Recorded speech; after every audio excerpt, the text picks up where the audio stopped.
this is gonna blow your mind. The way you feel when you look at other people's art is the way they feel when they look at your art. Isn't that freaking wild?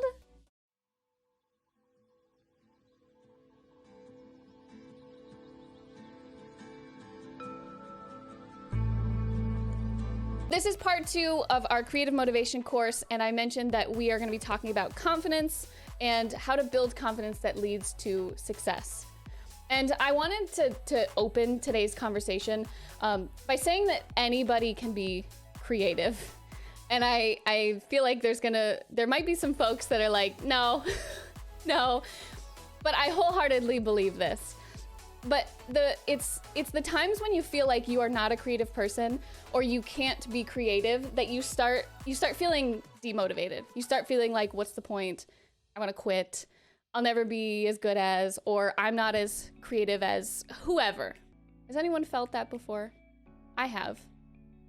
And I mean, there's still times that I do, but I think by abolishing this misconception that you have to like be born with this innate talent to be creative. That's like immediately cuts off so much of the demotivation, because now that you know that you can be creative, you are so much more willing to try. I don't think that non-creative and creative people exist. I think we're all creative, and it's all about finding our strengths as well. So being creative is not just visual art either. There a lot of people come and chat.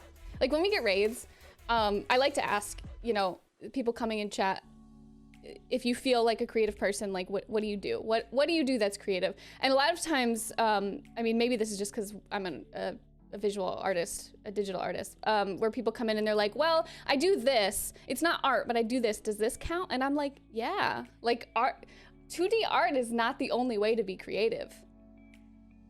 But so many people come in and they feel like they're not creative because it doesn't fall into the umbrella of, art or writing or like the mainstream creative stuff. I think programming is creative. Graphic designers, interior designers, even just people with good ideas who they may not be able to execute on those ideas, but they have really good ideas. Those are creative people. There's so many people that exist in creative spaces who their sole job is to come up with the ideas and then other people execute. Look at it this way. So with programming, you're still creating something from nothing. How is that not creative? Like you're coming up with something up here and making it into a thing. It may not be like a physical thing. It could be like on a website or whatever, or an app, but you're creating a thing up here and you're putting it out into the world.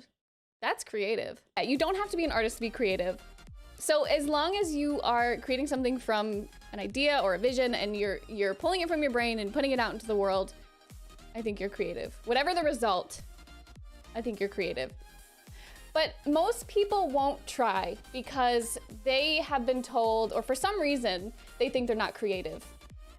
It really breaks my heart when people say like, I wish I could draw like that or draw like you, but I can't. I always ask them, well, what have you done to try? What do you do? And they usually haven't even tried. Like that's, how do you do anything? You have to try. I always feel awkward when someone says to me, you're so talented. I do too.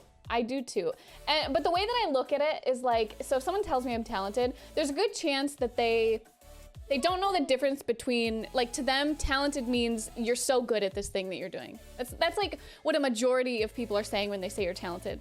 If they say you're talented and I'll never be able to do that, then it's just a misconception. Like they don't understand how much work goes into being creative. But it's important to abolish these other misconceptions before you can actually build up some sort of routine to be successful in a job. Because like if you're going into art and you immediately like have all these misconceptions, it's gonna mess with your confidence, it's gonna mess with your motivation. And then if you're not confident and you're not motivated, how are you gonna do a job for someone? Most of the time when someone asks you to do work for them, like a lot of times you gotta do stuff that you just don't wanna do. So how can you have the the self-discipline if you're not, if you don't know how to motivate yourself. Like, it's just, and if you're not confident, trying to find healthy ways to motivate myself, always use anxiety and worry to motivate myself. But I grew numb to that and just caused me to shut down. Oh my gosh. Serena, I had a chat with Died about something like this similarly, where a lot of people are fueled by guilt. So like, say you are a commission artist, right? Like you draw for other people, or freelance artist, I guess is what you want to call it. And so you have this, like, you have these deadlines that you set for yourself, which is great. But then anytime you work on anything fun, suddenly you feel guilty. And you start to, it's the same thing with when you have like really crazy deadlines. You start to lose that passion for drawing because suddenly every time you draw, you feel guilty. And part of this is, you know, you need to work on balancing your schedule. And one of our courses for motivation is going to be on scheduling, not today. But then you start to associate art with guilt. And it's just like, no, no, that's not healthy. That's not good. This is, and don't get me wrong, this is all stuff I have gone through and still go through, and like I'm still trying to become my very best at. So it's not something that just goes away, and it is something that you build over time. But okay, so we basically left off on talent. The bottom line is talent, even if you want to argue and say that talent exists, okay? Maybe talent is like the kid who was good at drawing, and then they moved into, you know, everyone around them was like, oh, you're so good, you're so great. And then they rested on that fact, they rested on their laurels that they were so good. The people who practiced really hard are now going to lap the people who are talented. So talent, it doesn't, as you grow, talent is not going to carry you. What's going to carry you is your ability to your dedication and your practice. So art is a combination of hard work and patience. And your love for art. Yes, yes, Aqua. And by letting go of this idea that like you have to be talented, doesn't it make you more motivated? Like if you know that anybody can do it, and if you push hard enough and you want it hard enough that you can do it, don't you think you'd be more likely to do it than if someone said, well, only the talented people who were born to do these things can now do them? That means you're now no longer in control of your future. No, that's not true. I was a gifted and talented student, so I was taught that unless you're immediately good at something, you shouldn't bother trying and working towards being better. It's so many people, like, especially if you start being creative when you're young, so many people fall into this. And it was funny, I saw this thing recently about like, if you're a parent who has creative kids, instead of looking at their finished projects and being like, oh, this is beautiful, or I really love this, this is good, you should instead praise them on the process. So say something like, I see you're enjoying drawing eyes, or, you know, something that like, you're praising them for putting in the work versus praising them for that final result. Because, Serena, I think a lot of people go through that.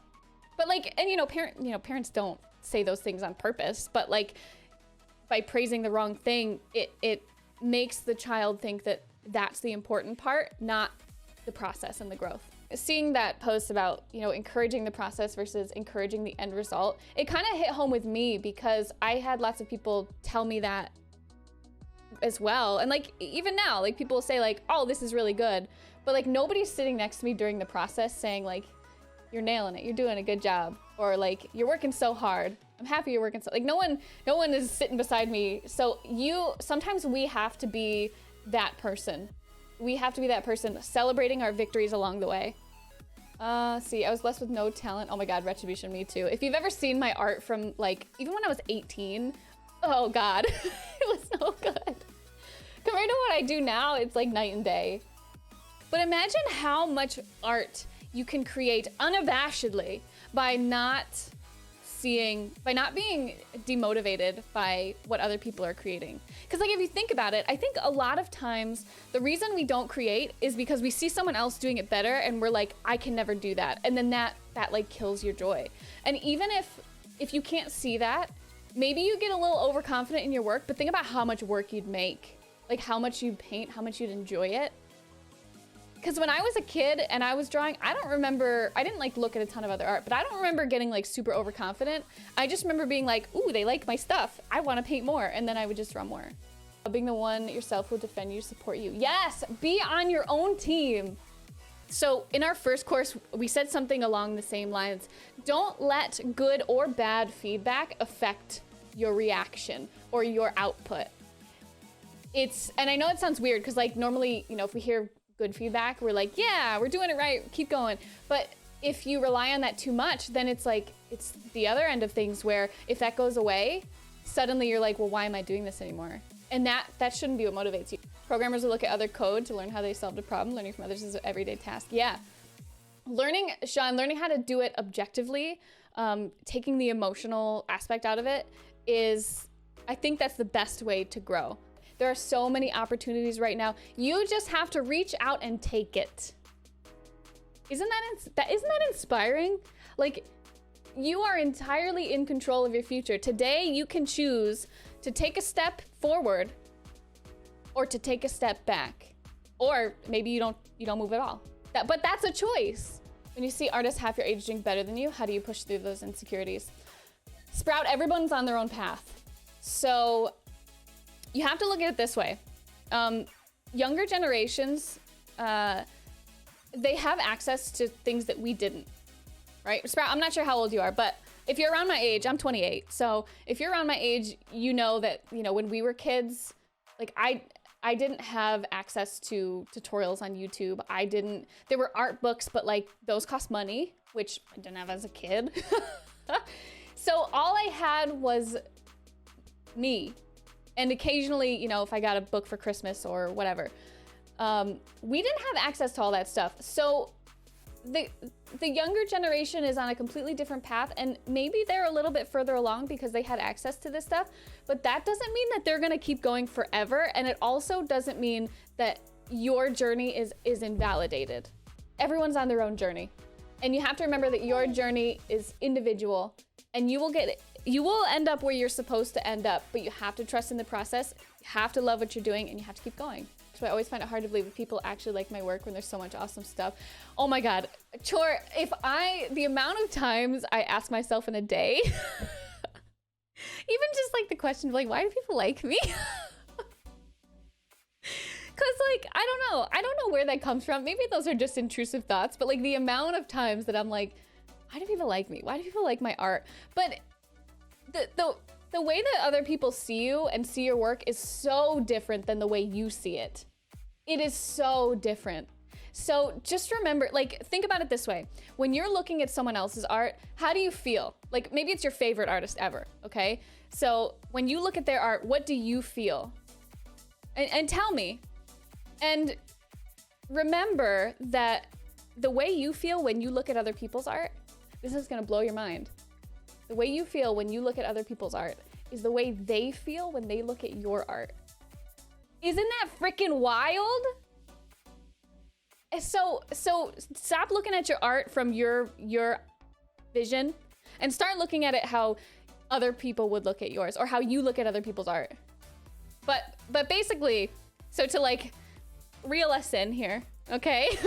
This is all good stuff. Like, honestly, I love having these conversations because you guys bring so many things forward that absolutely need to be talked about. When it comes to confidence, I think people sometimes have it a little backwards. The hardest part of I mean, we can't have confidence without actually doing the thing, right? Or trying. So the hardest part is beginning. And as artists, I think we feel this more than anyone else because I'm pretty sure on like a weekly or even like daily basis, we're faced with the blank canvas. You know what I'm talking about. When you are faced with a blank canvas, that is starting over fresh again. You question yourself. It's scary. You know, suddenly you're wondering, what if I can't create something as great as the last thing I created? And all of a sudden it feels like you're running into territory that is foreign and you're scared. And that's okay. That's okay. Just because it's a new piece that you've never done before It doesn't mean that you can't do it again. But every time you're faced with a blank canvas, I think we all struggle with confidence there a little bit, because that's like starting something new. And anytime you learn something new, it's always going to be scary. You want to start a new project, and you know, maybe you're good at drawing portraits or hands or whatever, but in this piece you want to draw backgrounds, and you've never drawn a background before. I'm not calling anybody out, by the way. I know chat's gonna be like, silly, you're calling me out. But maybe this time you want to draw backgrounds, but you've never drawn backgrounds before. So suddenly it is so much harder to start, because in your head you've come up with this, you know, I can't do it, I don't know how to do it, where do I start, what are backgrounds, everything. So I know all of that seems daunting, but you cannot build confidence unless you begin. I don't care how scary it is. I don't care if you know what the first step is, but you have to begin. Sometimes the first step is literally doing research. Sometimes that's the first step. But if you don't acknowledge that, because doing research is way easier than painting a full background, because you don't know how to do that yet, but you can research it. You can literally, step 1, go to Google. Step 2, type in your question. That's part of the process. But when you break it down into steps that literally anybody can do, suddenly you start making progress and you start taking steps forward. But we face that a lot because we're constantly looking at a blank canvas. But that's why the beginning is so difficult, because we're facing the unknown, and the unknown is scary. And so by facing something we fear. Remember what I said about the brain? How whenever something seems dangerous, it will tell us all these terrible things so we don't do it. You have to remind yourself, doing this is not going to kill you, because that's what your brain thinks. Your brain thinks doing something new that you've never done is going to kill you. That's literally the science. Once you start and you overcome that fear, it's going to get so much easier. The beginning is difficult, and this is why so many people won't actually start, or they'll keep putting it off. They'll say, I'm not ready, I'll be ready eventually, but you cannot build that confidence until you start. So if you keep telling yourself, I'll be confident enough soon, or I'll be ready to do this soon, you'll never be ready. Stop telling yourself you'll be ready eventually. Stop telling yourself that you'll be confident enough before you start. You have to start. And there's nothing wrong with being nervous about starting either. Everybody's nervous the first time they do something. But going back to what someone said earlier about faking it till you make it, the reasoning that it works is that you're pretending that you can do something, and that gives you that tiny, tiny, tiny, tiny bit of confidence to actually try. Because you're like, I want to do this thing, I'm pretending that I'm doing this thing, and then the reason you're actually successful when you fake it till you make it is because you start. What's actually working is that you are taking steps and you've chosen to begin. I really like the phrase, believe it until you achieve it, more than fake it till you make it. Because if you believe that you can do something, you're going to take those steps to fulfill it. Letting go of the misconception that you aren't creative and you can't do something because you're not creative, let go of that and just start. It's hard, guys. I'm not gonna pretend that this is easy stuff, but I think bringing awareness to it and recognizing that other people are in your position and other people are facing the same challenges, the same demons, that in itself is motivating, because no longer are you alone. No longer are you, sitting in your room painting, struggling through a painting, criticizing yourself. So many other people are doing this, and a lot of times when you take yourself out of that being alone space and put yourself in a community where you can communicate that with other people, that kindness that those people give you, you start speaking that kindness to yourself. It just, I don't know, be curious, ask questions, like really enjoy the process. But I hope that if nothing else, like you leave today's course feeling motivated to just see the world in a different way and to try.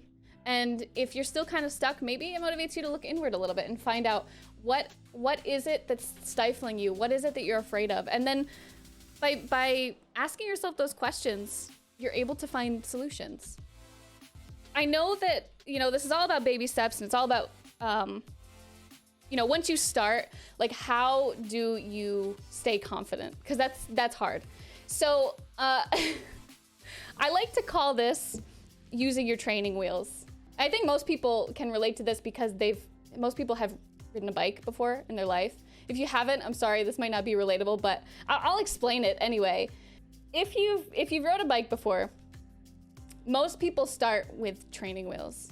And training wheels are those little things on the back tires. They're like additional wheels on the back tires that stop you from tipping over. And even if they don't, maybe the parents like guide your handlebars as you're riding, or they like hold you up so you don't fall, and then you learn how to ride the bike, right? The training wheels and your parents helping you is supposed to be giving you this sense of security. It's not a false sense of security. Like, you're actually riding the bike, you're doing it, you're not falling over, and you feel accomplished when you get off the bike, right? Maybe like the first time you feel that accomplishment a little bit more, and over time you know, it starts to feel normal. But you feel accomplishment when you get off the bike. You feel safe. Like, there's nothing to fear by getting on a bike with training wheels. You get off the bike without any bruises, and, you know, more than anything, you wake up tomorrow and you can't wait to get back on the bike.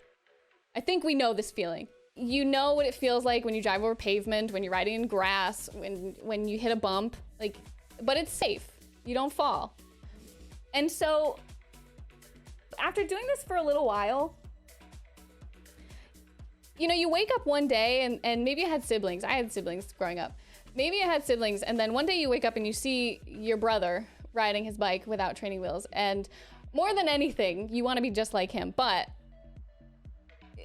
that day, you wake up feeling a little braver, and you're asking yourself, like, why can't I ride like that? Then suddenly you decide, okay, I'm going to take the training wheels off, and then you ride the bike for the first time without training wheels. And it's going to be a little scary because you know, you've never done it before, and maybe you fall down, but you are more likely to get back on and try again because you have the foundation of what it means to ride a bike. Much easier to do something that's scary, because by accomplishing something or achieving something, that is how you build confidence. The only way we can do this is to break something down into small, manageable tasks. In the case of the bike, putting the training wheels on and riding with the training wheels, that's step one. And then as you get used to riding with the training wheels, you learn what it feels like to pedal. That's another achievement. You learn what it feels like to go down a hill too fast. That's another achievement. You're not learning all of these things at the same time when your parents, hopefully they didn't do this, when your parents put you on a bike for the first time without any training wheels, and suddenly you fall down. And it's like everything just crashed at once. That crash, without the foundation of what we've learned with the training wheels, that's our desire to quit. If we use our training wheels, this is what I'm going to call it. If we use our training wheels, we build our knowledge to feel secure in the process. So somewhere along the way, self-doubt makes room for confidence, because we already have an understanding of how something should work, what the result is going to be. Whatever you're doing, whether you're a programmer, whether you're an interior designer, whether you're an artist, whatever you're doing, start with small, manageable tasks, or learn small, manageable things that anybody can do. Build up your foundation. Celebrate those victories, because it's very important that you celebrate even the little things, so that you can build up that same sense of security and satisfaction that you built up when you were riding with the training wheels. And suddenly, doing something that's in the unknown becomes exciting, and it becomes enlightening, and you feel brave. You feel brave enough to do it. And like I said at the start of all this, you cannot build confidence until you do something. Hopefully that breaks it down a little bit for you guys to understand why having that knowledge is so important.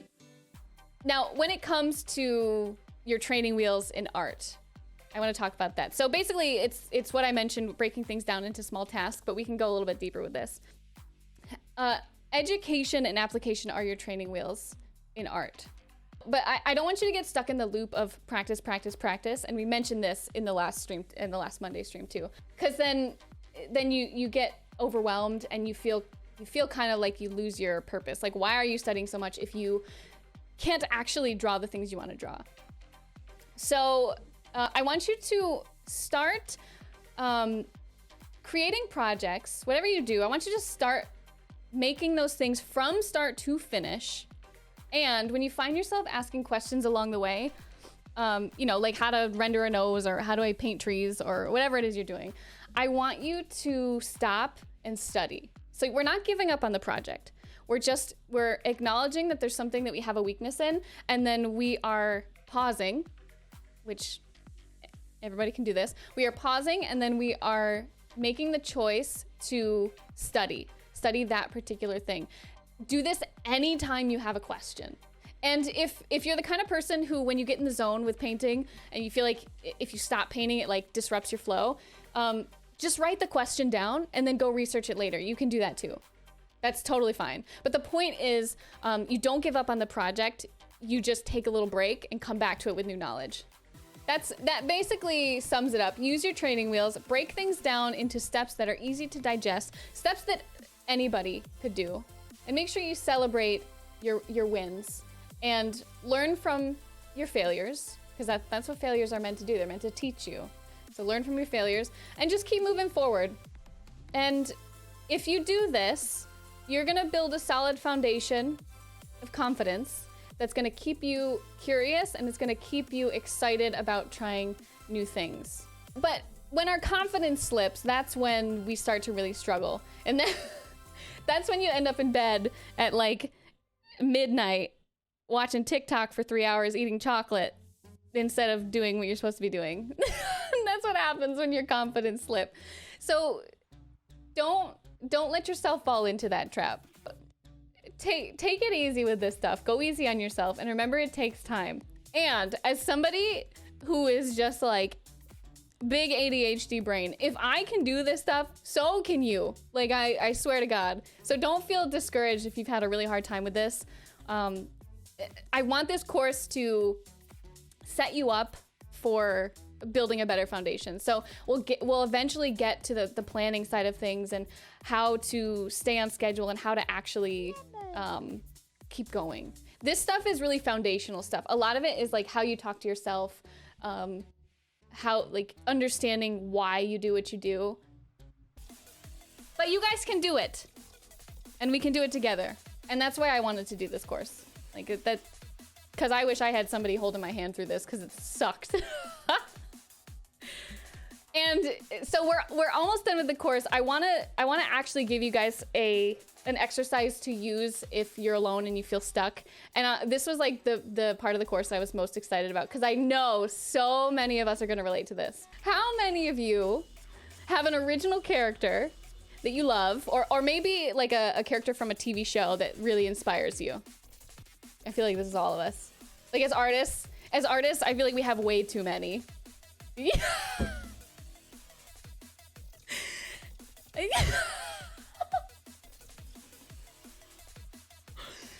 I'm not calling you out. I promise you, I'm not calling you out.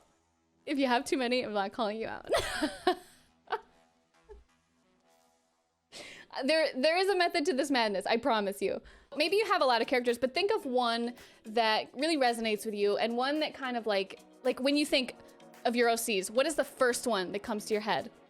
And that character, I want you to think, if you were having a conversation with them about what we're talking about right now, or you're having a hard time with yourself or with your art, if you're having a conversation with them, sorry, Aqua, what would they say to you? What would that character say to you if you were their friend having a conversation with them? And this is so good because we all love our characters, right? We know our characters best, but by adopting a mindset of somebody else, of your character, who obviously has their shit together, obviously knows what they're talking about, by adopting their mindset, you're able to look at the situation objectively, and suddenly, like Scale was saying, you're not having that conversation within yourself that feels like an argument. You're having a conversation with somebody who cares about you and somebody that you can relate to. If you were to know them in real life, you respect their opinion and you feel like they have their shit together. How would they respond to you? Now we learn how to have imaginary friends. Y'all are trolls. I'm over here like, I was so excited to share this and y'all are like,